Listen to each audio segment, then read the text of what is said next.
व्यासपीठावर आदरणीय धनंजयभाई देसाई, सर्व मान्यवर, डोलारे दादा, या सर्व मान्यवरांना वंदन करून आणि तमाम हिंदू बांधवांना विशेष धन्यवाद देऊन, वेळ सोयीची नाहीये पण वेळ हिंदुत्वाची आहे, तुम्ही दाखवलं त्याबद्दल सर्वांचं मी जोरदार या ठिकाणी स्वागत करतो।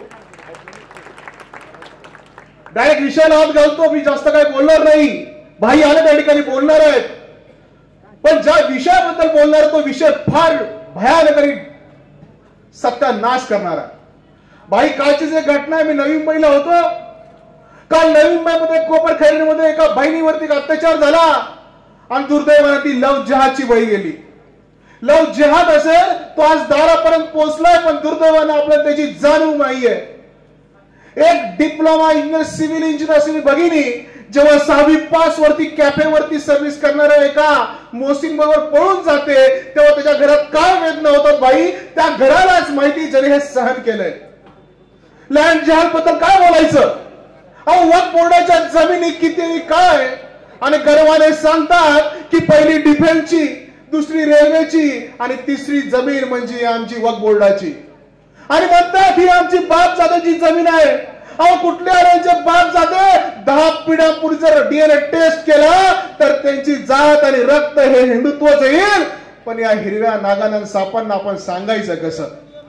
कधी कधी म्हणतात आम्हाला हिरवा कॉरिडॉर करायचंय, कधी कधी बांगलादेश मधून अतिक्रमण करून आमच्या बंगालमध्ये असलेल्या, किशनगंज मध्ये असलेल्या चिकनेवरती आक्रमण करून 7 सिस्टरला वेगळं करण्याचा डाव हे मानतात। किती प्रकारचा जिहाद आहे, धुळे सीटचं वर्णन मला करायला नको, पण ओट जिहाद करतात आणि ते दाखवून देतात की आम्ही सगळे एक आहोत आणि तुम्ही किती विखरलेला आहे, तेव्हा आमच्या मनाला भाई वेदना होतात। किती अनेक प्रकारचे जिहाद आहे, व्यवसाय जिहाद आहे, मालिका फार मोठी आहे जिहादांची, पण दुर्दैवानं हिंदू हा संघटित नाही। कदा कसला हिंदू राष्ट्र, कसला हिंदुत्व असं जेव्हा म्हणायची वेळ येते, पण तो भाई तुम्हीच आम्हाला एक आधार वागता की हिंदू राष्ट्र सेना आणि संस्थापक अध्यक्ष धनंजयभाई देसाई म्हटल्यानंतर आम्हा सगळ्या या युवकांना आधार वाटतो। या बरपटलेल्या आजच्या युगामध्ये जर आम्ही म्हणू किंवा सर्व धर्म समभाव म्हणायचं, मग छत्रपतींनी केलं ते काय म्हणायचं? छत्रपतींनी मंदिरे बांधली हे सत्य आहे, पण ते नाकारायचं आणि सर्व धर्म समभाव खाली सर्व सहन करायचं। मी तर म्हणतो हे हिंदू राष्ट्र आहेच, पण हिंदुत्व जागा करण्याची गरज आहे आणि ते भाई आपण करतायत। आज कानाकोपऱ्यात तुम्ही फिरता, त्याची नितांत आवश्यकता आहे, कारण आपण सगळे शिवरायांचे मावळे आहोत। शिवरायांचे मावळे, डोक्यावरती आग आमच्या, पाय आमचे थंड कसे, शिवरायांचे मावळे आपण सारे शंड कसे, अशी म्हणण्याची वेळ आमच्यावरती आलेली आहे। हिंदुत्व आणि हिंदू म्हणल्यानंतर पहिले म्हणायचे हिंदुत्व म्हणजे शिवी, आता म्हणतात ते आम्हाला सांगू नका, आम्ही सर्व धर्म समभाव। काय असतो हा सर्व धर्म समभाव? हे हिंदुत्व आहे म्हणून सर्व धर्म समभाव आहे, नाहीतर श्रीलंकेची अवस्था बघा, बांगलादेशची अवस्था बघा, पाकिस्तानची अवस्था बघा, खायला अन्न नाहीये त्यांना। ह्या सगळ्यात हिंदुत्व आहे म्हणून हे सर्व धर्म या ठिकाणी सुरक्षित आहेत, कारण हिंदुत्वाची व्याख्या फार मोठी आहे। परंतु दुर्दैवाने हिंदुत्व हा विसरून गेलाय, हिंदू विसरून गेल्यामुळे आज ही आमची तारांबळ झालेली आहे। आज हिंदूला मारलं जातंय तर तो पोलीस स्टेशनला घेतल्यानंतर भाई तो एकटा असतो, पण एकाला परधर्मीयाला, एकाला दांड्याला मारून बघा तुम्ही, 100 जण त्या पोलीस स्टेशनला जातात। आपला हिंदू बघत असतो, हो दे काय व्हायचं ते। हा काळ आणि ही वेळ बदलण्याची गरज आहे। आगामी काळात जय तू हिंदू राष्ट्र म्हणता शिवाजी महाराजांचं स्मरण करून, हिंदवी स्वराज्याचं स्मरण करून, हिंदू राष्ट्र सेनेच्या मागे खंबीरपणे उभे राहून भाई तुम्ही सांगाल ती पूर्व दिशा करू, या देशाला परत ते त्यांचं वैभव आणून देऊ जे शिवाजी महाराजांना अपेक्षित होतं, आणि पुनश्च त्या परम वैभवाच्या संकल्पने मी रजा घेतो। धन्यवाद। सौम्या भूम्या बभुर्व नवनाथ सिद्धहा, ओम हर त्रिपुट हर भवानी, बाला व शत्रु विध्वंसिनी मम चिंतितम फलम देही देही भुवनेश्वरी नमः। आज थोरल्या गादीचा जिल्हा असलेला छत्रपती शिवप्रभूंची थोरले शाहू महाराज संभाजी पुत्र छत्रपती धर्मवीर श्री संभाजी महाराज यांचे पुत्र शाहू महाराज यांची थोरली गादी असलेल्या सातारा जिल्ह्यातल्या पराक्रमाने पुरुषार्थाने परिपूर्ण असलेल्या देव देश आणि धर्मासाठी वाटेल ते करण्याची धमक आणि तत्परता असणारा हा सातारा जिल्हा आणि त्यातलं हे कराड तालुक्याचं गाव। आज आपण सगळे 2024च्या विधानसभा निवडणुकांच्या नंतर सुद्धा सभा घेतोय। आम्ही निवडणुकाला जागे होतो आणि मधल्या 5 वर्षात पुन्हा झोपून जातो आणि भीषण परिस्थिती निर्माण होते। कधी कधी आमच्या जातीपातीच्या फुटीमुळे नको ती राजसत्ता आमच्या उरावर राज्य करते आणि वक्फ बोर्डासारखा राक्षस भस्मासुराला वरदान देऊन वाढवून ठेवते आणि तो भस्मासूर या देशाच्या मस्तकावर हात ठेवायला असूसलेला आहे। संत आज जातात, तुरुंगवास भोगतात, देव देश धर्मासाठी वेळ लागलेली लोक रस्त्यावर येतात, आंदोलन करतात, गोरक्षण करतात, लव जिहाद या भीषण विषयासाठी लढतात, अनेकदा आपली कुटुंब संकटात घालून घेतात, स्वतःचं व्यक्तिगत आयुष्य उद्ध्वस्त करून घेतात। पण निवडणुका संपल्यानंतर आमच्या डोक्यामध्ये एक विचित्र आणि विक्षिप्त संकल्पना बसली आहे की निवडणुकांपुरतीच आपण एकत्र यायचं। आज पांडुरंग डोलारेच्या निमित्तानं नेतृत्वाने विश्वनाथ पवार असेल या सगळ्या कराडच्या देव देश धर्म मानणाऱ्या आणि पूजणाऱ्या आपल्या धमन्यांमधल्या पवित्र रक्ताला साक्षी ठेवून आईच्या गर्भाचा गौरव वाढवणाऱ्या ह्या संततीने निवडणुकींच्या प्रभावात न जाता निवडणुकांनंतर खरं हिंदुत्ववाद्यांचं काम सुरू होतं। आपल्याला अपेक्षित राजसत्ता आपण आणली आहे, पण ती राजसत्ता म्हणजे आपलं अंतिम लक्ष्य आहे का? बिलकुल नाही। आपलं अंतिम लक्ष्य आहे भारताचं हिंदू राष्ट्र घोषित होणं आणि देव देश आणि धर्माची राजसत्ता अखंडित होणं। राजसत्ता हे आपलं लक्ष्य दुय्यम आहे, पण धर्मसत्ता हे आपलं शिरोधार्य आहे। हे शिवप्रभूंचा शिवपिंडीवर स्वरक्ताचा अभिषेक करून घेतलेला संकल्पाचं हे कार्य आहे। हे कार्य कुठचा आमदार निवडून यावा, कोण मुख्यमंत्री व्हावा, अण्णांचा वाढदिवस करायचा का तात्यांचा वाढदिवस करायचा यासाठीचं नाहीये। हे कार्य छत्रपती शिवप्रभूंनी शिवलिंगावर स्वतःच्या रक्ताचा अभिषेक करून स्वराज्य निर्माण करणं, स्वकीयांचं जीवाचं संपत्तीचं चरित्राचं आणि धर्माचं आणि पावित्र्याचं रक्षण करण्याचा जो रक्ताभिषेक केलेला आहे त्या रक्ताभिषेकाचं हे काम आहे। अनेकदा काय होतं, निवडणुका संपल्यानंतर सगळीकडे शांतता पसरते, नीरव शांतता। ती नीरव शांतता भविष्यात जाऊन स्मशान शांतता होते की काय, इतकी भीषण परिस्थिती निर्माण होते। मागे पाटण तालुक्यामध्ये मोरगिरी सारख्या बाजारपेठेतल्या मदरसाचा प्रश्न उभा राहिला होता। मकरंद पवार वगैरे पाटणची मंडळी माझ्याकडे सगळी आली होती आणि त्या पाटणच्या मंडळींचं कौतुक इतकं की त्यांनी तो लावून धरला।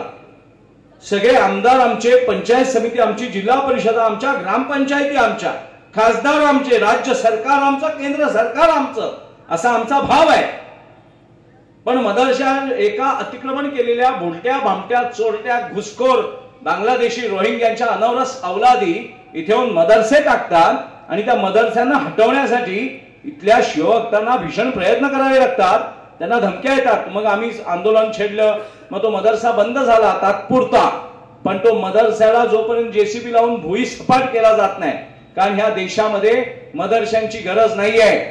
अतिरेकी जन्माला घालणारी कुठची फॅक्टरी आपल्या देशात आपल्याला नको आहे। देव देश आणि धर्म पाजणारे आणि पूजणारे या भारत भूमीचा सांस्कृतिक इतिहास, इथला अध्यात्म, ज्यांना अध्यात्मासाठी मक्केला जावं लागत नाही, ज्यांना अध्यात्मासाठी व्हॅटिकन सिटीला जावं लागत नाही, ज्यांची अयोध्या इथे आहे, बसवेश्वराची सगळी लिंग इथे आहेत, शैवाची सर्व शिव मंदिरं इथे आहेत, वैष्णवांची पंढरपूर, बालाजी विश्वनाथ, हरिद्वार इकडे आहे, जैनांची सर्व तीर्थ इथे आहेत, गुरु गोविंद सिंह साहेबांचा, गुरु नानक देवजींचा, शिखांचं स्वर्ण मंदिर भारतात आहे, भगवान बुद्धाची गया सुद्धा भारतात आहे, बसवेश्वराची सर्व शिवलिंग भारतात आहे। भारत ज्यांची पुण्यभूमी आहे तो भारतीय आहे. भारताबाहेर जाऊन ज्यांना आपली आध्यात्मिक श्रद्धा सिद्ध करावी लागते ते भारतीय नाही. ते भारतात राहत असतील पण भारतीय कोण तर भारताचं अंतर्बाह्य हृदय ज्याचं भारत नावाने स्पंदन करतं आणि अध्यात्म, पौराणिक कथा, इतिहास आणि वर्तमान या सगळ्यांची सुसूत्रता एकच नाळ भारत आहे. ज्यांचा बाप कुठे अरबस्तानात सापडत नाही, तुर्कस्तानात सापडत नाही, वेटिकन सिटीचा पोप ज्यांना आपला बाप वाटत नाही ते सगळे भारतीय आहेत. छत्रपती शिवप्रभूंचा भगवा ध्वज, काशी विश्वनाथाचा, भगवान श्रीकृष्णाने अर्जुनाच्या रथावर धर्मध्वज म्हणून ज्या ध्वजाची स्थापना केली तो भगवा ध्वज, रावणाचं निर्दालन करण्यासाठी प्रभू रामचंद्रांनी जे विरक्तीचा ध्वज घेतला, ज्ञानाचा ध्वज घेतला तो भगवा ध्वज आपला राष्ट्रध्वज आहे, आपला धर्मध्वज आहे असं ज्या ज्या माणसाला वाटतं. भगवान बुद्धाची कफनी सुद्धा भगवी आहे, गुरु नानक देवजींचा रंग सुद्धा भगवा आहे. एक ओंकार तस्रीय काल, ओम मणि पद्मे हुम हा भगवान बुद्धाचा मंत्र आहे. एक ओंकार तस्रीय काल हा शिखांचा मंत्र आहे. सगळीकडे ओम आहे. ज्यांचा बीज मंत्र ओम पासून ज्यांची धर्मसंस्कृती सुरू होते, या वैश्विक खगोलशास्त्रानुसार या निरभ्र पोकळीमध्ये ग्रहगोल फिरत असताना जो ध्वनी दीर्घ स्वरूपात प्रकट होतोय त्या ध्वनीचा जेव्हा स्वल्प आकृती आपण काढतो त्याला ओम म्हणतात. ओम, त्या ओमचं गुंजन केल्यानंतर ब्रह्मनादाशी आपला अंतर्नाद जोडल्या जातो. ती साधना ज्यांना सिद्ध झाली आहे ते भारतीय आहे. ज्यांना भारताबाहेर जाऊन श्रद्धास्थानं प्रकट करावी लागत नाहीत किंवा सिद्ध करावी लागत नाहीत ते भारतीय आहे. आणि त्या भारतीयांना 5 वर्षाच्या राजसत्तेनंतर आपल्याला आपण आता सगळं जिंकलो, आता काय उरलंच नाही जीवनाचं, निवृत्तीचा मूर्खपणा सुचू नये, ते पुन्हा पुन्हा सक्रिय राहावेत. म्हणून हिंदू राष्ट्र सेनेच्या माध्यमातून देव, देश आणि धर्म, राजसत्ता ही धर्मसत्तेच्या पायाशी असली पाहिजे. धर्मसत्तेच्या आपण घरातून निघालो तर आई वडिलांच्या आपण पाया पडतो, आई वडील आपल्या पाया पडत नाहीत. तसाच धर्म आहे. धर्मात येतो धर्म ततो जया. धर्माधिष्ठित राज्य व्यवस्था निर्माण करणं हे 100 कोटी हिंदूंचं नैतिक कर्तव्य आहे, धार्मिक कर्तव्य आहे. आज 144 वर्षानंतर महाकुंभ होतोय. तो महाकुंभ होतोय कारण इथे पुन्हा पाकिस्तान झाला नाही, बांगलादेश झाला नाही, पाक व्याप्त काश्मीर झाला नाही, भगवान बुद्धाची उपासना भूमी असलेल्या बामियांचा अफगाणिस्तान झाला नाही. उर्वरित भारतामध्ये आज कुंभमेळा होतोय. पण पूर्वीचा अखंड भारत जर आपण बघितला, अखंड भारताची सीमा जर बघितली, इंडोनेशिया, मलेशिया, थायलंड सगळीकडे जुन्या जुन्या गणेशाच्या मूर्ती सापडतायत, शिवलिंग सापडतायत. पण आज तो तुटत तुटत तुटत आणि 1947 ला या देशातल्या विषारी जातीने, देशद्रोह्यांनी या देशाचा पाकिस्तान केला, पापस्तान केला. त्यानंतर पूर्व बंगालचा बांगलादेश झाला. त्यानंतर देवभूमी असलेल्या काश्मीरचा पाकव्याप्त काश्मीर झाला आणि उर्वरित काश्मीर आज सुद्धा धुमसतोय. नरेंद्र मोदींसारख्या एका महापुरुषाचं अवतरण 2014 साली झाल्यामुळे आज आपण धर्माधिष्ठित राज्याची नव्याने कल्पना करू शकतोय. अन्यथा भीषण परिस्थितीला आपण सामोरे चाललो होतो. आज आपल्या भारताचं आता मोठ्या प्रमाणात माता भगिनी आल्या आहेत. पांडुरंगने आणि सगळ्या कार्यकर्त्यांनी अतिशय श्रम घेतले. महाराष्ट्रामध्ये ज्यांनी चांगलं कर्तृत्व केलं, पराक्रमी म्हणून ओळखले जातात ते डॉक्टर प्रकाश बांदिवडेकर आमचे आलेले आहेत मित्र. आता जे जे निवेदक बोलले ते सगळे उत्तम वक्ते इथे बोलले, त्यांनी आपल्या आपल्या भावना व्यक्त केल्या. आज विचार करा, आपण सगळ्यांनी आपल्या देशामध्ये आपल्याला आपल्या राष्ट्राच्या, आपल्या धर्माच्या रक्षणासाठी सभा घ्याव्या लागतात. जेवढे वक्ते बोलले त्यांच्यासमोर लव जिहादची समस्या आहे. आपल्या लेकी सुनांना भुरळ घालून, फसवून, ब्लॅकमेल करून, व्हिडिओ मॉर्फिंग करून, तिचे अब्रूचे धिंडवणे काढून, तिला वेठीस आणून एखादा कसाई जसं गायीला विवश करून तिचा गळा कापतो, त्याप्रमाणे आमच्या माता भगिनींचे शीलभंग करण्याचे दुष्ट प्रयत्न या भारतात सुरू आहेत. म्हणून भारतामध्ये भारतीयांना लव जिहाद नावाच्या एका भीषण षडयंत्राशी लढावं लागतंय. आपल्याला आपल्याच लेकी सुनांचा, आता आजची कालची बातमी आहे, कोल्हापूर मधला एक मोहसिन शेख नावाचा कोणतरी मुलगा आहे, अतिरेकी वृत्तीचा आहे. त्याने 25च्या वर ऑनलाईन हिंदू मुलींचं विधवा, घटस्फोटित आणि उशीर झालेल्या लग्नाच्या ज्या कुमारिका असतात त्या सगळ्यांना फसवलंय. लाखो रुपयांना गंडा घातलाय, अनेकींवर बलात्कार केलेत, व्हिडिओ केलेत आणि कोल्हापूर पोलिसांनी त्याला मुंबईतून कुठून तरी पकडलाय. बरोबर आहे ना? म्हणजे ह्या समस्या किती आहेत बघा. हे कुठे आहे माहितीये का? कोल्हापूरला. कोल्हापूर म्हणजे धाकट्या गादीचं स्थान, करवीर, महालक्ष्मीचं स्थान, अंबाबाईचं स्थान आणि तिकडे कर्तृत्ववान, धाडसी, करवीर, भुजांमध्ये बळ असलेले सगळे भारतातले पेहलवान तिकडे येतात तालमींमध्ये. पण मागे शाळेची बस चालली होती आणि शाळेच्या बसीमध्ये गेल्या 2 वर्षामधले 23 मध्ये किंवा 24 मधली घटना आहे, जानेवारीची. शाळेच्या बसमधल्या विद्यार्थ्यांनी जय श्रीराम बोललं म्हणून जिहादी पिल्लावळींनी त्या शाळेच्या शाळकरी विद्यार्थ्यांच्या बसवर तुफान दगडफेक केली. बरेच विद्यार्थी त्यात जखमी झाले. मागे एकदा काश्मीरमध्ये एन्काउंटर झाला होता, चकमक, आणि आपल्या भारतीय सैन्याच्या नियमांनुसार एखादी चकमक संपली तर मृतदेह मरणांती वैराणी, मेल्यानंतर वैर संपलं. जसा अफजल खान छत्रपती शिवप्रभूंनी प्रतापगडच्या पायथ्याशी गाडला तसं मरणांती वैराणी, मेल्यानंतर वैर संपलं, ज्याची प्रेत आहेत त्याच्या घरात देऊन टाकायचे.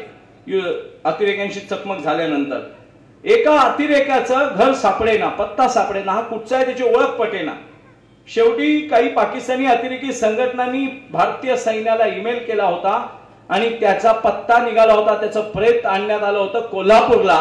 त्याचं इम्रान नावाचं नाव होतं. कोल्हापूरच्या कुठच्याही जाणत्या माणसाला विचारा, काश्मीरच्या अतिरेक्यांना साथ देण्यासाठी कोल्हापूरमधून एक जिहादी जातो, त्याचं नाव इम्रान आहे. ही विस्मृतीत केली असेल घटना, पण तुम्ही सगळ्यांनी सर्च करा, जुन्या पत्रकारांना विचारा, तुमच्या लक्षात येईल. आज आपल्याला आपल्या देशामध्ये छत्रपती शिवप्रभूंची जयंती करायची असेल तर परवानग्यांच्या पत्रावळ्यांची भीक मागावी लागते. पण एखाद्याला बेकायदेशीर दर्गा मदरसा बांधायचा असेल तर कुणाची माय वेलीने त्याला अडवायची. प्रशासन नपुंसक होऊन बसतं, नाही वरतून आदेश येऊ दे, वरतून आदेश येऊ दे. पण एखाद्या भांडीधुडी करणाऱ्या घरगुती बाईने एक घर वाढवायचं ठरवलं, मजला वाढवायचा ठरवला, महानगरपालिका असतात तिकडे, तर लगेच महानगरपालिकेची लोक येतात, ते उद्ध्वस्त करतात, तोडून टाकतात. पण इथे या देशाचं उजळ माथ्याने छाती ठोकून या देशाचा एक पाकिस्तान झाला, बांगलादेश झाला. मागे 2022ला नवरात्रीमध्ये आपल्या देशाच्या गुप्तचर यंत्रणांनी एक धाड टाकली आणि बाहेरच्या आंतरराष्ट्रीय गुप्तचर यंत्रणेच्याकडून मिळालेल्या माहितीनुसार बिहार राज्य आहे, बिहार, त्या बिहार राज्याची पटना नावाची राजधानी आहे, पाटलीपुत्र म्हणून ज्याला आपण ओळखतो पूर्वीचं नाव, त्या पटनामध्ये PFIचं मुख्यालय, पॉप्युलर फ्रंट ऑफ इंडिया, ज्या अतिरेकी संस्थेवर भारत सरकारने बंदी घातलेली आहे. 15-15 हजार 20-20 हजार कोटी बेकायदेशीरित्या भारताचं भारतीयत्व संपवण्यासाठी, भारताचं पूर्ण इस्लामीकरण करून भारताचा पाकिस्तान करण्यासाठी काही जी राक्षसी लोक जिवंत जागृत काम करतायत, वेगवेगळ्या नीतीने, धोरणाने, षडयंत्राने काम करतायत. त्यातली प्रमुख संघटना आहे PFI, popular front of India. त्या पॉप्युलर फ्रंट ऑफ इंडियाच्या मुख्यालयाला पटनामध्ये धाडी टाकल्यानंतर सिनियर PI रँकचा एक मुस्लिम अधिकारी त्या PFIचा सूत्रधार, मुख्य सूत्रधार म्हणून सापडलाय. म्हणजे शासन आणि प्रशासनात सुद्धा अतिरेकी वृत्तीचे जिहादी लोक कसे घुसले आहेत ते बघा. आणि मग त्यांचा अजेंडा पकडण्यात आला. त्या अजेंड्याच्या, त्यांच्या जाहीरनाम्याच्या पान क्रमांक 7 वरती असं घोषित केलं होतं की 1947 साली आपल्याला अल्प यश आलेलं आहे, अल्प यश, पूर्ण यश आलं नाहीये. मग पूर्ण यश पाहिजे असेल तर काय करायचं आहे, तर त्याचा आराखडा त्यांनी दिलाय की पूर्ण यशासाठी भारतातल्या प्रत्येक मुसलमानांनी, हे माझं मत नाहीये, हे अतिरेक्यांचा NIA, national investigation agency, IB, intelligence bureau, raw, research and analysis wing, तर त्या सगळ्या गुप्तचर यंत्रणांनी त्यांचा जो जाहीरनामा पत्रकार परिषदांमध्ये मांडलाय तो पुन्हा तुम्हाला समजावं म्हणून नव्याने स्पष्टीकरणासहित फोड करून मी तुम्हाला सांगतोय. त्यांचा अतिरेक्यांच्या, जिहादी अतिरेक्यांच्या जाहीरनाम्यात असं लिहिलंय की ह्या देशाचं लवकरात लवकर पूर्ण इस्लामीकरण, आणि ते इस्लामीकरण करताना काय काय मार्गाने कामं करायची आहेत. कुणी लहान लेखी पळवायच्या आहेत, कुणी मुली, किशोरवयातल्या मुली पटवायच्या आहेत, भुलवायच्या आहेत, त्यांच्या ब्लू फिल्म बनवायच्या, मॉर्फिंग करायचे, खोटे खोटे एडिट करायचं, AI, आर्टिफिशियल इंटेलिजन्सच्या माध्यमातून काय काय खोटं करायचं आणि त्या माणसांना वेठीस धरून त्यांचं इस्लामीकरण करायचं. त्या लेकी सुनांना फसवायचं, भुलवायचं, केन प्रकारेण. केरला स्टोरी सारखी जी केरला स्टोरी आहे ना, ती कल्पना नाही आहे, ती रिअल स्टोरी आहे, सत्य घटनांवर आधारित आहे. जसं काश्मीर फाईल झाला आणि मग गदारोळ माजला, पण एक सुद्धा खटला टाकायला कुठचाही जिहादी अतिरेकी गेला नाही. फक्त एवढंच म्हणत राहिले, हे कशाला दाखवताय, हे कशाला दाखवताय. कारण त्यांना माहित होतं काश्मीरमध्ये खरं काय झालंय हे जर उरलेल्या भारतात कळलं, कारण त्यावेळेला काँग्रेसचं नपुंसक सरकारने सगळं रफादफा केलं होतं.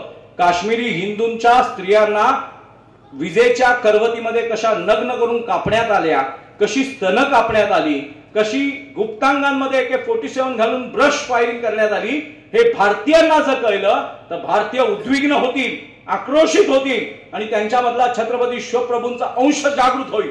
धर्मवीर छत्रपती धर्मवीर संभाजी महाराजांचा पराक्रम जागृत होईल आणि जिहाद्यांना भारतात राहणं मुश्किल होईल. मग हे सत्य भारतीयांपर्यंत पोहोचू नये म्हणून नटनट्यांचे नागडे फोटो देणारे वर्तमानपत्र किंवा वृत्तवाहिन्यांनी कधीही काश्मीरमध्ये आपल्या हिंदू बांधवांवर केवळ ते हिंदू आहेत म्हणून काय भीषण परिस्थिती निर्माण झाली आहे कधीच आपल्याला सांगितलं नाही. 3 तासाच्या 2.5 तासाच्या काश्मीर फाईल नंतर अख्खा भारत उद्विग्न झाला. कारण भारतातल्या 60-70% लोकांना प्रचंड भीषणता माहीतच नव्हती. फक्त अतिरेकी घुसले, सैन्याचा गोळीबार झाला, सैनिकांनी 2 मारले, अतिरेक्यांनी 4 सैनिक मारले, एवढ्याच माहिती होत्या. पण स्त्रियांची झालेली एवढी भीषण विटंबना आपल्या भारतीयांना माहीत नव्हती. ती काश्मीर फाईलमुळे आपल्याला कळली. केरला स्टोरी मधून त्या केरला हायकोर्टाचे जस्टिस नारायणन नावाचे उच्च न्यायालयाचे न्यायाधीश आहेत, त्यांच्या जजमेंट मध्ये आहे की कमीत कमी केरळ एका राज्यातून कमीत कमी दरवर्षी 5,000 मुलींचं, हिंदू मुलींचं, गैर मुस्लिम मुलींचं, मग त्यात थोड्याफार ख्रिश्चन सुद्धा आहेत, धर्मांतरण बळजबरीने फसवून केलं जातं आणि त्यांना भारताबाहेर पाठवण्यात येतं आणि तिथून त्यांना दहशतवादी प्रशिक्षण देऊन पुन्हा भारतामध्ये भारताचं उद्ध्वस्त करण्यासाठी पाठवण्यात येतं. हे सगळे न्यायालयीन संदर्भ आहेत. हे एखाद्याने 2 पॅक मारले आणि बरळ करायची, अण्णा नाना तात्यांना खुश करायचं म्हणून केलेलं भाषण नाही आहे, हे चिंतन आहे. हा आपण भारतीयांनी भारतीयत्व टिकवण्यासाठी केलेला छत्रपती शिवप्रभूंच्या सिंहासनाशी चरणांशी घेतलेला हा संकल्प आहे की राजकीय निवडणुका जिंकलो म्हणजे आपला विषय संपला नाही. जोपर्यंत भारतात रामराज्याची निर्मिती होत नाही, छत्रपती शिवप्रभूंच्या संकल्पनेनुसार भारताचं पूर्णपणे हिंदू राष्ट्र घोषित होत नाही, तोपर्यंत 100 कोटी हिंदूंचा लढा थांबणार नाही. हिंदूंच्या देशामध्ये हिंदू हिताचं राजकारण करणं, हिंदू हिताचं समाजकारण करणं, हिंदू हिताचं अर्थकारण करणं, हिंदू हिताचं शैक्षणिक व्यवस्था बसवणं आणि हिंदू समाजाचं हित सर्वतोपरी साधणं, जपणं, वृद्धिंगत करणं आणि सर्व बाजूनी हिंदू समाज सुरक्षित करणं हे हिंदूंचं नैसर्गिक कर्तव्य आहे. हा राजकीय अजेंडा नाहीये. RPI मधला हिंदू असू दे किंवा बसपा मधला हिंदू असू दे, शिवसेनेतल्या दोन्ही गटातला हिंदू असू दे का राष्ट्रवादीतला असू दे, घड्याळ मधला असू दे का मुतारीत मधला असू दे, पण जो हिंदू आहे त्याच्या धर्माचं भारतामध्ये रक्षण करणं हे भारतीयांचं आद्य कर्तव्य आहे आणि तो नैसर्गिक अधिकार आहे. अजमल कसाब आणि अफजल गुरु सारख्या रांडा भडव्यांना वाचवण्यासाठी न्यायालयीन लढाई लढली जाऊ शकते. याकूब मेमनला फाशी होऊ नये म्हणून त्याचा न्यायालयाचा अधिकार रात्री 3 वाजता सुप्रीम कोर्ट उठवली जाऊ शकतात. मग ज्या देशात हिंदूंचा घातपात करून, हिंदूंना गाफील ठेवून हिंदूंच्या देशाचा पाकिस्तान करण्यात आला, मुस्लिमांचं तुष्टीकरण करण्यासाठी, जिहादी दहशतवादाचा राज्याभिषेक करण्यासाठी, जिहादी वृत्तीने ह्या पवित्र भारत भूमीचं खंडन केलं आणि भारताचं खंडन करून आधी सुरुवातीला नादिरशाहच्या काळात बामियांचा, शकुनी जिथला नरेश होता तो गांधार कंदहार झाला, बामियांचा अफगाणिस्तान झाला, देवभूमी काश्मीरचा पाकव्याप्त काश्मीर झाला, सिंध पंजाबचा पाकिस्तान आणि पूर्व बंगाल जिथे ढाकेश्वरी मातेचं मंदिर आहे त्या ढाकेश्वरी मातेच्या तीर्थक्षेत्राचा आज बांगलादेश झाला. इतकी भीषण परिस्थिती आज बांगलादेशमध्ये, आज 1947 साली नाही, आज 2024 साली भारतात आपल्या माता भगिनींची पूर्वीच्या भारतामध्ये, पूर्वीच्या बंगालमध्ये, पूर्व बंगालमध्ये आणि आजच्या बांगलादेशमध्ये आज स्तन कापण्यात आली आहेत. आज बियरच्या बॉटल्या त्यांच्या गुप्तांगात टाकण्यात आल्या आहेत. आज त्यांची नग्न धिंडवडे काढण्यात आलेत आणि आज हिंदू कापून कापून मारण्यात आलेले आहेत. इतकी भीषण परिस्थिती आपल्या पूर्वीच्या भारतात निर्माण झाली आहे. आणि मगाशी वकील साहेबांनी एक 7 सिस्टरचा विषय मांडला. नागालँड, मिझोराम, त्रिपुरा, मेघालय, मणिपूर, अरुणाचल प्रदेश ही जी ईशान्य भारतातली राज्य आहेत तिथे ख्रिस्ती धर्मांतरण उन्माद घालत आहे. आणि ती ईशान्य भारतापासून तोडून ख्रिस्ती राष्ट्र निर्माण करायचं आणि एका बाजूला आसाम वगैरे भागामध्ये बांगलादेशी घुसखोर घुसतायत. मोठ्या प्रमाणात बांगलादेशी घुसखोरांची समस्या आहे. आपल्या कराडमध्ये, आपल्या सांगली, सातारा, सोलापूर, पुणे जिल्हा, महाड तालुक्यात, रायगड जिल्ह्यातला महाड तालुक्यात, रत्नागिरी जिल्ह्यात सुद्धा अनेक बांगलादेशी घुसखोरांच्या टोळ्या सापडत आहेत. कर्नाटक मधलं छत्रपती शिवप्रभूंचे पिताश्री शहाजी राजांची मूळ जागीर असलेल्या बंगळुरूमध्ये मोठ्या प्रमाणात बांगलादेशी घुसखोर आहेत आणि तिथली काँग्रेसची राजसत्ता त्यांच्याकडे दुर्लक्ष करते आहे. स्वतःच्या 5 वर्षाच्या राजसत्तेसाठी हा देवभूमी असलेला भारत मारण्यासाठी तयार असलेले राज्यकर्ते आपल्याला नको आहेत. आपल्याला या भारताचं भारतीयत्व टिकवणारे, उजळ माथ्याने राम मंदिराचा पुनर्स्थापना करून काशी विश्वनाथाचा जीर्णोद्धार करणारे नरेंद्र मोदींसारखा युगपुरुष आपल्याला ह्या देशाचा अखंड पंतप्रधान हवाय. नरेंद्र मोदी युगपुरुष आहे. तो पक्षाचा नाही, तो भारताचा पंतप्रधान आहे. पक्षाधीन राजकारण त्यांनी कधीच केलं नाही. भारताधीन राजकारण केलं, धर्माधीन राजकारण केलं. मनमोहन सिंग जी आता वारले, पण आयुष्यभर सोनिया गांधीला आवडेल असं ते काम करत राहिले. म्हणून मी तेव्हा विटंबना करायचो, विडंबनेने म्हणायचो की मनमोहन सिंग काय राज्यसभेतले खासदार होते, लोकसभेत कधी निवडून आले नाहीत. सोनिया गांधींचे तळवे चाटणं एवढंच काँग्रेसियांचा पुरुषार्थ आहे. मग मनमोहन सिंगांनी गुरु गोविंद सिंहांची पगडी घातली नव्हती. सोनिया गांधीची साडी म्हणून पगडी म्हणून गुंडाळली होती आणि स्वतःची पगडी तिला साडी म्हणून नेसायला दिली होती. हे भारताचं त्या 10 वर्षांमधलं दुर्दैव आहे. मरणांती वैराणी, मेल्यानंतर टीका करू नये, पण सत्याचा उजाळा झाला पाहिजे. अफजल खान नीच होता तर नीचच म्हटला पाहिजे. मेला म्हणून त्याला पीर करता येत नाही. मध्यंतरी आपल्याला आठवत असेल, सातारा जिल्ह्यातच आपण आहोत, प्रतापगडावर आपल्या महाराष्ट्राचे 2.5 वर्ष एक कर्तृत्ववान मुख्यमंत्री राहिले एकनाथराव शिंदे. सातारा जिल्ह्यानेच त्यांना दिलं. त्या एकनाथराव शिंदेनी गपचूप रातोरात अफजल खानाच्या थडग्याच्या भोवतीचा सगळा विस्तार फाडून टाकला. तिथे 12 एसी खोल्या वातानुकूलित तुर्कस्तान, उझबेकिस्तान, अरबस्तान, पाकिस्तान, बांगलादेश मधून मुल्ला मौलवी तिकडे यायचे आणि त्या सगळ्यांच्या अंगात अफजल खान यायचा. या अल्लाह, शिवाजीने दगा केला. आणि तिकडे आमची काही गाढवं नवस बोलायला जायची, मुलगा होऊ दे म्हणून. अफजल खानाच्या थडग्यावर नवस बोलून पोरं झाली तर फाजल खानच होईल ना. छत्रपतींच्या रायगडाच्या समाधीवर नवस बोलला तर छत्रपती धर्मवीर संभाजी महाराजांसारखा तेजस्वी ओजस्वी धर्मनिष्ठ पुत्र प्राप्त होईल.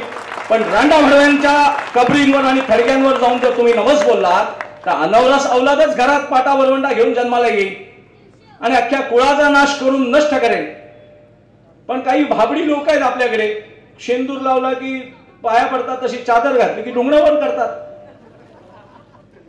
तर आपण सगळ्यांनी सावध राहायचंय. विवेक संपन्न धर्म, आपला धर्म हा विज्ञानाला आव्हान देतोय. आताचं नवविज्ञान अध्यात्माला शरण जात आहे.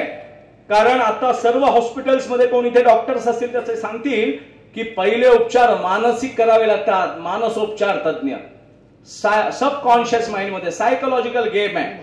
तुमच्या सगळ्या आजारांचं कारण, व्याधींचं कारण, तुमच्या अस्वस्थतेचं कारण, मानसिक असंतुलनाचं कारण तुमच्या मनात दडलेलं आहे.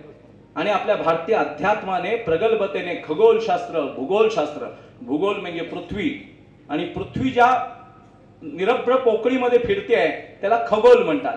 खगोल आणि भूगोलाचा संक्षिप्त शास्त्रोक्त अभ्यास या जगात कुठच्या जातीला, जमातीला, तत्वज्ञानानं झाला असेल तर ते भारतीय ऋषीमुनी आहेत. एकानेही सांगितलं नाही की पृथ्वी चपटी आहे. इस्लाम मध्ये सांगितलं की पृथ्वी चपटी आहे आणि सूर्य पृथ्वी भोवती फिरतोय. आणि ख्रिश्चनांनी आता जवळजवळ 74-75 सालाच्या आसपास सुधारणा मान्य केली. नाही तर पूर्वी सांगायचे पृथ्वी आयताकृती आहे आणि ख्रिश्चन पृथ्वीवर राहतात म्हणून सूर्य पृथ्वीच्या प्रदक्षिणा घेतोय. आणि मग वैज्ञानिकांनी दुर्बिणीतून त्या पोपला दाखवलं, गाढवा तुझी तर अब्रू जाईल आणि अख्ख्या धर्मतत्वज्ञान मातीत मिळेल. फेकम फाक आहे, सगळी खोट आहे हे बायबल. आणि मग ते बघितलं की सूर्य प्रशस्त आहे, सूर्याभोवती पृथ्वीची प्रदक्षिणा आहे, सूर्य मावळत नाही, पृथ्वी फिरते आहे. आणि ही खगोल आणि भूगोल एकमेकांमध्ये प्रदक्षिणा घालताय. आणि त्यानंतर भानावर आले आणि मग सुधारणा केल्या. आपल्या एकाही धर्मग्रंथात पौराणिक संदर्भांमध्ये मंगळाची गती, शनीची गती, गुरुची गती, शुक्राचा प्रभाव, ह्या सगळ्या बुधाचा प्रभाव सर्व जसंच्या तसं सांगितलंय. पंचांगामध्ये अमावस्या तिथीनुसार येते, बरोबर चंद्रकला, सूर्यकला सगळ्या अचूक मोजलेल्या आहेत. पंचांग कधीच चुकत नाही. कॅलेंडर मागे पुढे होतं, पंचांग चुकत नाही. म्हणून आता अनेक लोक खगोलशास्त्रातले सगळे उपग्रह सोडणारे वैज्ञानिक तिथीशास्त्राचा आधार घेत आहेत की सोडलं या दिवशी, पण अमुक दिवशी जेव्हा ते ती अवकाशात पोहोचेल, पृथ्वीच्या गुरुत्वाकर्षण शक्तीच्या बाहेर जाईल, तेव्हा ते कुठे असेल हे संदर्भ कॅलेंडरला सांगतात नाही, कारण कॅलेंडर मानवी बुद्धीची विकृती आहे आणि पंचांग हे अध्यात्मशास्त्राचं सखोल संशोधन आहे. आज आपण 2025च्या जानेवारी महिन्यातल्या 16 तारखेला छत्रपती धर्मवीर संभाजी महाराजांच्या राज्याभिषेक सोहळ्याच्या दिवशी आपण कराड तालुक्यामधून हिंदू राष्ट्रवादाची ही जी चळवळ आहे ती चळवळ जिवंत राहावी आणि जागी राहावी. निवडणुका संपल्यानंतर घरी जाऊन धाब्यावर शपथा घेणारा हिंदू आपल्याला नको आहे. धाब्यांवरती आपल्या आईचा गर्भ विकणारा, बापाचं रक्त विकणारा मतदार आपल्याला नको आहे. यतो धर्म ततो जया, धर्माधिष्ठित राज्य व्यवस्था निर्माण करणारा हिंदू या देशामध्ये एकवटला पाहिजे. राजकारणी सुद्धा तुमचा छळ करू शकले नाही पाहिजे, तुमची फसवणूक करू शकले नाही पाहिजे. आपल्याला भिवंडी मुंबईचे हल्ले आठवत असतील. जगताप आणि गांगुर्डे नावाचे पोलीस शिपाई भीषण परिस्थिती करून त्यांना मारण्यात आलं होतं. त्यांची प्रेत ओळखता येत नव्हती. शेवटी त्यांचा बॅच बिल्ला सापडला आणि बिल्ल्यावर नंबरवरून कळलं की हा जगताप आणि गांगुर्डे. का तर तिकडे पोलिसांची जागा हडपायची होती जिहाद यांना, आणि पोलीस क्वार्टर्स बांधून न देता तिथे बांगलादेशी रोहिंग्यांच्या झोपडपट्ट्या बसवायच्या होत्या. पण हे कुठे होत आहे? आज आपल्याला हिंदुत्व भारतात करावं लागतंय, हे आपलं दुर्दैव आहे. स्वातंत्र्याच्या 70-75 वर्षानंतर, फाळणीच्या 75 वर्षानंतर सुद्धा मुसलमानांसाठी पाकिस्तान देऊन सुद्धा उर्वरित मुसलमान भारताचा पाकिस्तान करण्याची जी राक्षसी स्वप्न बघताय त्याच्या विरुद्ध आजही आपल्याला लढावं लागतंय. हे आपलं दुर्दैव आहे. अरबस्तानातल्या अरबांशी, तुर्कस्तानातल्या तुर्कांशी, अजून कुठच्या इस्लामिक देशांमधल्या मुसलमानांशी आपलं आज वैर राहिलं नाहीये. पण त्यांच्या उकिरड्यावर पाठवल्या गेलेली बारगी पिलावळ आज भारताचं इस्लामीकरण करण्यासाठी बाटलेली लोक उतावळी झालेली आहेत. बारग्यांची बांग मोठी असते तशी त्या प्रमाणात सौदी अरेबियामध्ये, येमेनमध्ये, कतारमध्ये शिवलिंग बांधली जात आहेत, शिवमंदिरं उभी केली जात आहेत आणि अरब त्या शिवमंदिराच्या प्रार्थनांना, उपासनांना बसतायत. त्यांचा धर्म भ्रष्ट होत नाही. पण इथल्या बाडग्यांना मात्र वंदे मातरम म्हणायचं म्हटलं, जनगण म्हणायचं म्हटलं की त्यांना त्रास होतो, त्यांना उलट्या जुलाब चालू होतात, त्यांना पोटशूळ पेटतो. आमच्या धर्मात असं लिहिलं नाही. आणि तुमच्या धर्मात दुसऱ्याला लुटायचं लिहिलंय का? तुमच्या धर्मात परस्त्री पाप मानलं नाही का? परस्त्री लूट आहे, त्या लुटीला पुण्य मानलंय. जनानखाने भरायला सांगितलं ते चालतं, दुसऱ्याची धर्मभूमी नष्ट करायला चालते, दुसऱ्यांचा धर्म पाठवणं चालतं, पण राष्ट्रगीत म्हटलं तर पाप होतं.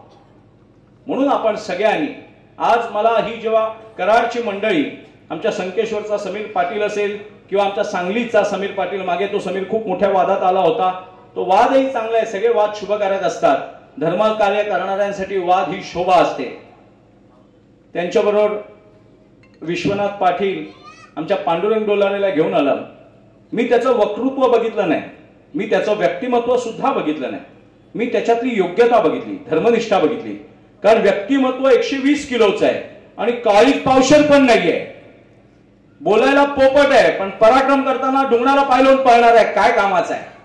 आपल्याला धर्मनिष्ठ तरुण मुलं हवी आहेत जी रस्त्यावर उतरतील. आणि या गृहयुद्धामध्ये, भारतामध्ये एक सुप्त गृहयुद्ध चालू आहे. अनेक ठिकाणी आपले पोलीस मारले गेलेले आहेत. अनेक ठिकाणी कोरोनाच्या काळामध्ये काही जिहादी अतिरेक्यांच्या मोहल्ल्यांमध्ये पोलिसांची भयंकर भीषण मारहाण झालेली आहे पोलिसांबरोबर. आज सुद्धा आपल्या लव जिहादच्या समस्यांशी लढावं लागतंय.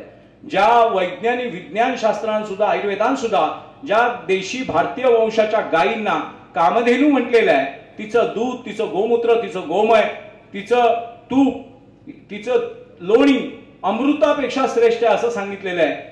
भगवान श्रीकृष्ण माखन चोर आहेत, म्हणजे लोणी घेतात. लोणी म्हणजे नवनीत. आपल्या 10वीची पुस्तकं असायची. नवनीत, नित्य नूतन ठेवणारं, चैतन्यमय ठेवणारं जे काय अर्क असेल त्याला लोणी म्हणतात. लोण्याचं संस्कृत नाव आहे नवनीत. या गायीचं आयुर्वेद शास्त्रानुसार, विज्ञानानुसार सगळं योग्यता सिद्ध झाल्यानंतर सुद्धा गायी कत्तलखान्यात नेल्या जातात. कारण हिंदूंची धर्मश्रद्धा आहे ना, मग ती कापायची, मग तिची विटंबना करायची. काय गायी अरब खात होते का? तुर्क खात होते का? नाही, तिथे गायीच नव्हत्या, तिथे उंट मारून खात होते. पण भारतामध्ये भारतीयांचं उपास्य दैवत, भारतीयांची श्रद्धा, भारतीयांची आस्था जिथे आहे त्या आस्थेची विटंबना करायची आहे. आता तुम्ही मध्य प्रदेश, युपी मध्ये ते संबल नावाचं गावातलं बघितलं असेल. देऊळ सापडलंय, जिवंत प्रमाण आहे, शिवलिंग सापडलंय. सगळं उकळत गेल्यानंतर मंदिरांचे अवशेष सापडतायत. तरी सुद्धा ऐकायला तयार नाही. बाबरीच्या खाली राम मंदिराचे अवशेष सापडले, मूर्ती सापडल्या.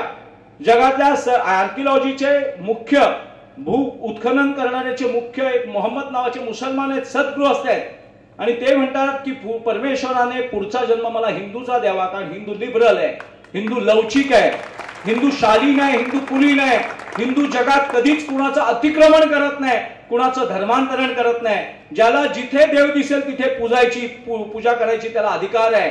असंच केलं पाहिजे, नाही तर तुला मारून टाकू, असं नाही केलं तर तुला कापून टाकू, याची बायको आणि रखेल करा, लहान मुलीशी लग्न 70 वर्षाचा मौलाना करतोय, असं पाप हिंदूंमध्ये होत नाही. त्या ज्यांनी उत्खनन होतं म्हणजे एक प्रकारचा पुढच्या पिढीला हमी, पुढच्या पिढीची शाश्वती, सुरक्षेची म्हणून काहीतरी गुंतवणूक करण्याची मागची पिढी प्रयत्न करते. पण तुमच्या वैयक्तिक कौटुंबिक शूद्र नियोजनाला अतिरेकी एका फटक्यात झोपून टाकणार आहे. कारण तुमच्या घराचे दरवाजे तुम्हाला भोरट्या चोरांपासून रक्षण करू शकतील, अजमल कसाब, अफजल गुरु सारख्या अतिरेक्यांपासून रक्षण करू शकणार नाही. तिथे तुमच्या सैन्याच्या बंदुका, पिस्तूल, तुमची शस्त्र, अस्त्र आणि भुजाबल, तुम्ही त्यांना ओळखून त्यांच्या गर्भात आधीच एअर स्ट्राईक आणि सर्जिकल स्ट्राईक करून त्यांच्या आईच्या गर्भातच ते विषारी सर्प मारावे लागतील.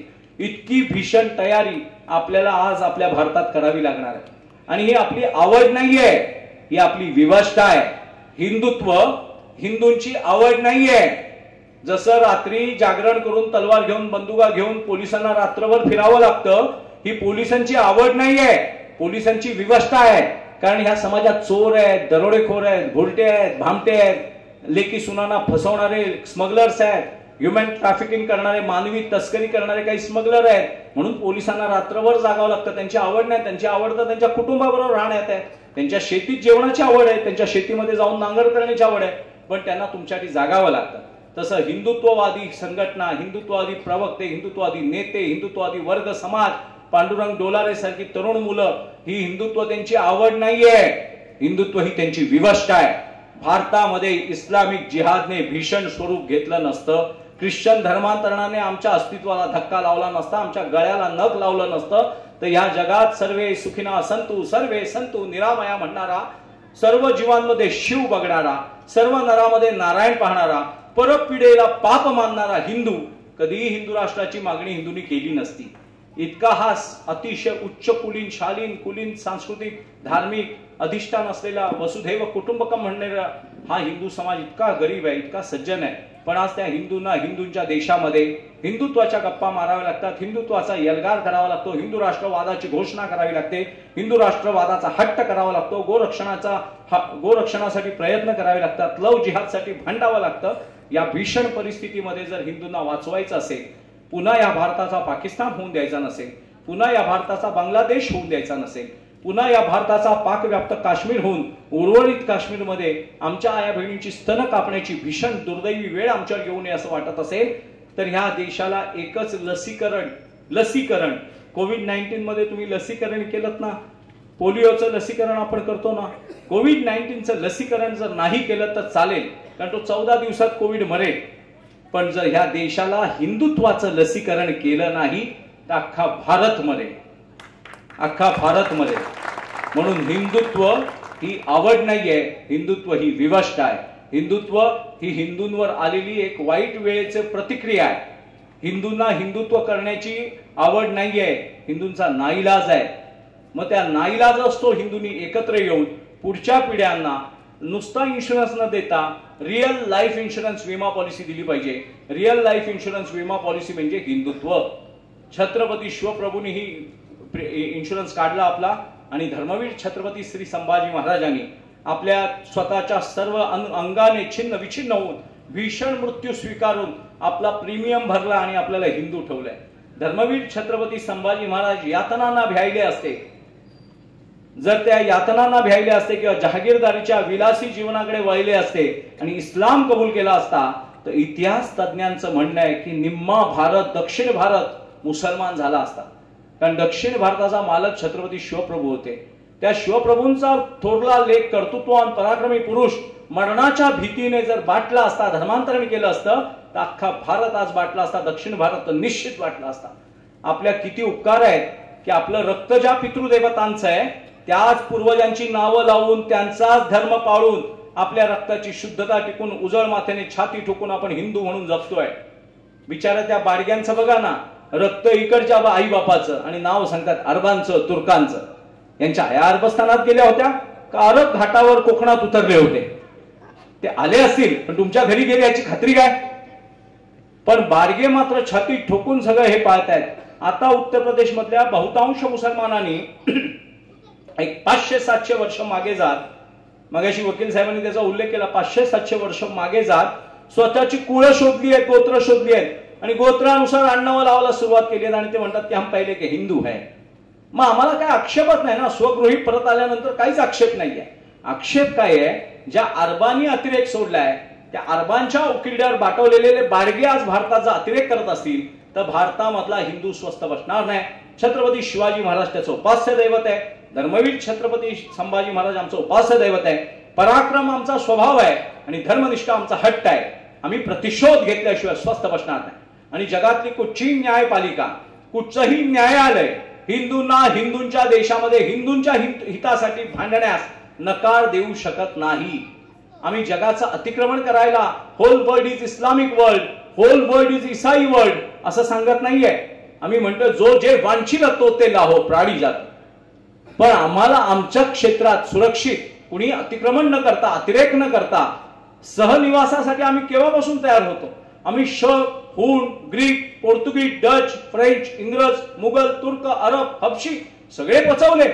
पण बाडगे उजळ माथ्याने पाकिस्तान झाल्यानंतर सुद्धा 2047 साली पाकिस्तान करण्याची जर PFIच्या माध्यमातून स्वप्न पाहत असतील तर ती स्वप्न उद्ध्वस्त करण्यासाठी हिंदू राष्ट्र सेनेच्या माध्यमातून तळागाळातला हिंदू एकत्र करणं, बौद्ध, शीख, जैन, महानुभाव, वारकरी, लिंगायत, शैव, वैष्णव, शाक्त अशा कुठच्याही भेदाभेदात न गुंतून पडता, कुठचाही वंजारी नाही, मराठा नाही, ब्राह्मण नाही, तेली नाही, माळी नाही, महार नाही, मांग नाही, ढोर नाही, चर्मकार नाही, रामोशी नाही, आम्ही हिंदू आहोत.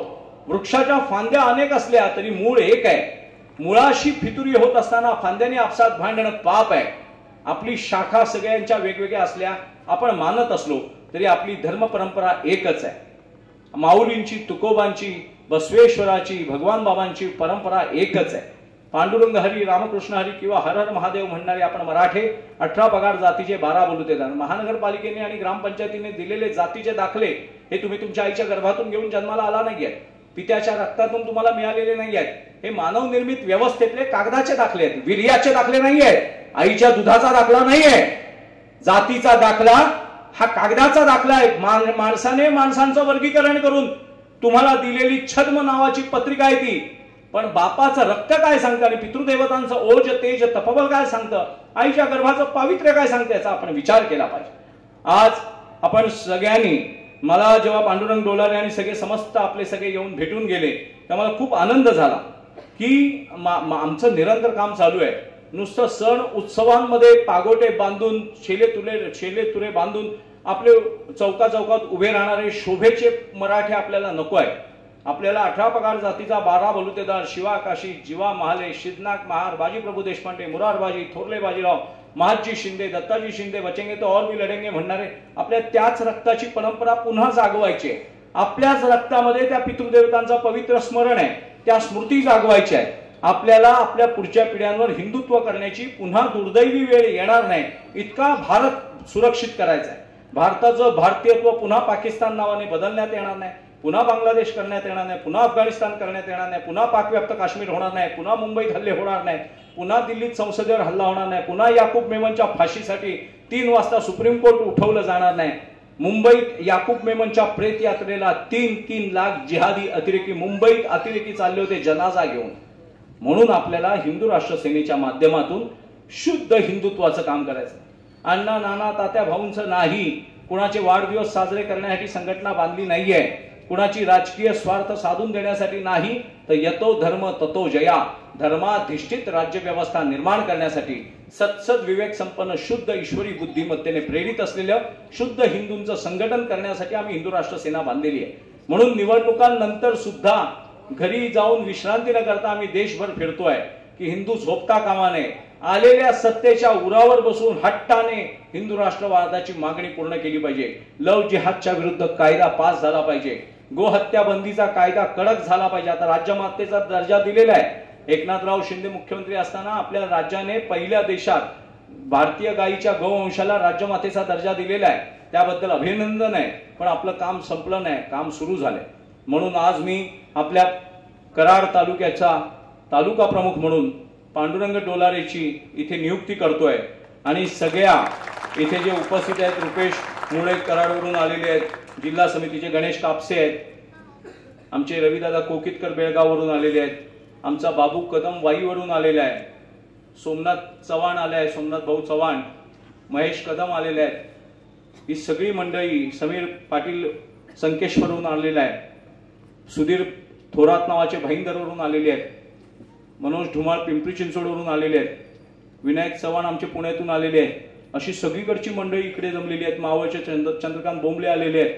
ही सगळीकडची छोटे छोटे कार्यकर्ते सगळे मुख्य मुख्य ठिकाणची इकडे आलेले आहेत. कारण काय माहितीये, भारत जागवायचा आहे, अहंकार जागवायचा नाहीये, भारताचं भारतीयत्व जागवायचं आहे.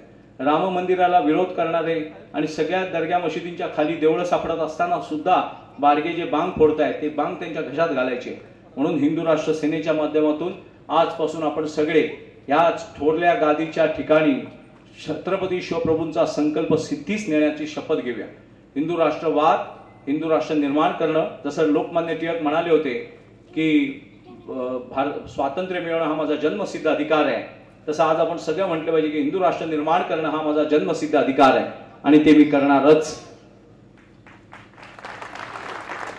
आता जेव्हा पाटणचा विषय येईल, त्या मोरगिरी सारख्या बाजारपेठेतील सगळा विषय येईल, जेव्हा त्या खडग्यांचा, तेव्हा आपण ह्या कराडच्या सगळ्या तालुक्यातून, वाईच्या सगळ्या तालुक्यांमधून, साताऱ्यामधल्या सगळ्या तालुक्यातून, महाराष्ट्रातून हिंदुत्ववादी आले पाहिजेत आणि ही सगळी बेकायदेशीर अतिक्रमणं उद्ध्वस्त केली पाहिजेत आणि आपण आपला भारत सुरक्षित केला पाहिजे. पुढच्या पिढ्यांना हिंदुत्व करण्याची पुन्हा वेळ येऊ नये म्हणून आजच आपल्याला हिंदू राष्ट्र स्थापन करायचं आहे आणि केंद्र सरकारकडे लाखोंच्या संख्येने हिंदू राष्ट्र निर्मितीचे आवाहन करायचं, मोर्चे काढायचे आणि आपल्याला आपली मागणी करणं आपला नैसर्गिक अधिकार आहे, नैतिक अधिकार आहे, पुढच्या पिढ्यांचा अधिकार आहे, तो आपण पाळायचा. मी आता बोलायचं थांबतो. कराडमध्ये आपण ही सभा ठेवली, ही बैठक ठेवली, हे हिंदू चिंतन, हिंदू आध्यात्मिक मी अभिनंदन करतो आणि मी माझे 2 शब्द संपवतो. पते पते हर हर हर हर छत्रपती श्री शिवाजी महाराज की, धर्मवीर छत्रपती श्री संभाजी महाराज की जय. सर्व तरुणांना ज्या शब्दांची, ज्या विचारांची गरज होती बाई, ती आपल्या माध्यमातून, आपल्या पदस्थानाने या सर्व तरुण युवक तसेच युवती, महिला वर्ग आणि इतर बसलेला सन्माननीय जनपरिवार या सर्वांचाही आपण वेळात वेळ काढून एवढा वेळ सायंकाळी 5 ते रात्री 9:30 पर्यंत आपले विचार, आचार, संस्कार कसे असावेत हे ऐकण्यासाठी थांबलात. याबद्दल मनापासून धन्यवाद देतो आणि सर्व आलेल्या सर्व मित्रपरिवार तसेच सर्व प्रतिष्ठित सन्माननीय व्यासपीठ आणि आलेल्या सर्व भाविक मित्रपरिवारांना मनापासून हात जोडून आभार मानतो की आपण एवढ्या मोठ्याने उपस्थित राहिला आणि हा कार्यक्रम संपला असं जाहीर करतो.